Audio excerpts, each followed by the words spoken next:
2030 കുളമ്പ് രോഗ വിമുക്ത ഇന്ത്യ എന്ന ലക്ഷ്യം കൈവരിക്കാനാകുമെന്ന് കേന്ദ്രമന്ത്രി രാജീവ് രഞ്ജൻ സിംഗ്. ഫലപ്രദമായ വാക്സിനേഷനിലൂടെ ലക്ഷ്യം കൈവരിക്കാൻ എല്ലാ സംസ്ഥാനങ്ങളും സഹകരിക്കണം. കുളമ്പ് രോഗ നിവാരണത്തിനായി കേന്ദ്ര മൃഗസംരക്ഷണ വകുപ്പ് സ്വീകരിച്ച നടപടികൾ കേന്ദ്രമന്ത്രി അവലോകനം ചെയ്തു. ബീഹാറിലെ ഭഗൽപൂരിൽ നിർമ്മാണത്തിലിരുന്ന സുൽത്താൻഗഞ്ച് അഗ്വാനി ഘട്ട് പാലം തകർന്നു. 2 വർഷത്തിനിടെ 3ാം തവണയാണ് പാലം തകരുന്നത്.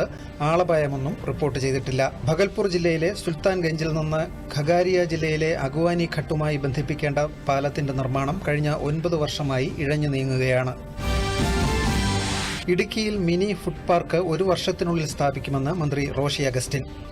മൂല്യവർദ്ധിത ഉൽപ്പന്നങ്ങളുടെ സാധ്യത പ്രയോജനപ്പെടുത്താനാണ് ഫുഡ് പാർക്ക് ആരംഭിക്കുന്നത്.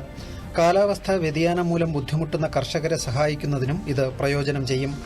കൃഷിനാശം സംഭവിക്കുന്നവർക്ക് ഇടുക്കി പാക്കേജിൽ ഉൾപ്പെടുത്തി നഷ്ടപരിഹാരം നൽകുമെന്നും മന്ത്രി പറഞ്ഞു.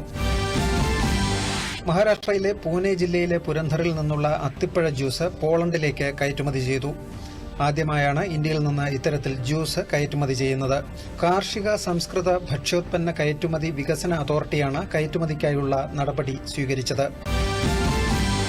വേളാങ്കണ്ണി ഉത്സവത്തോടനുബന്ധിച്ച് തിരക്ക് കുറയ്ക്കുന്നതിന് തിരുവനന്തപുരം വേളാങ്കണ്ണി തിരുവനന്തപുരം പ്രത്യേക ട്രെയിൻ സർവീസ് നടത്തും. ഈ മാസം 21, 28, അടുത്ത മാസം 4 തീയതികളിൽ തിരുവനന്തപുരത്ത് നിന്ന് വേളാങ്കണ്ണിയിലേക്കും തൊട്ടടുത്ത ദിവസങ്ങളിൽ തിരിച്ചുമാണ് സർവീസ്. തിരുവനന്തപുരം ചെമ്പഴന്തി SN കോളേജിൽ അധ്യാപകനെ ആക്രമിച്ച 4 വിദ്യാർത്ഥികൾക്കെതിരെ അച്ചടക്ക നടപടി. വിദ്യാർത്ഥികളെ സസ്പെൻഡ് ചെയ്യാൻ കോളേജ് കൌൺസിൽ യോഗം തീരുമാനിച്ചു. പ്രതികളായ വിദ്യാർത്ഥികൾ ഒളിവിലാണ്. 7 വർഷം വരെ ശിക്ഷ ലഭിക്കാവുന്ന വകുപ്പുകളാണ് ചുമത്തിയിരിക്കുന്നത്.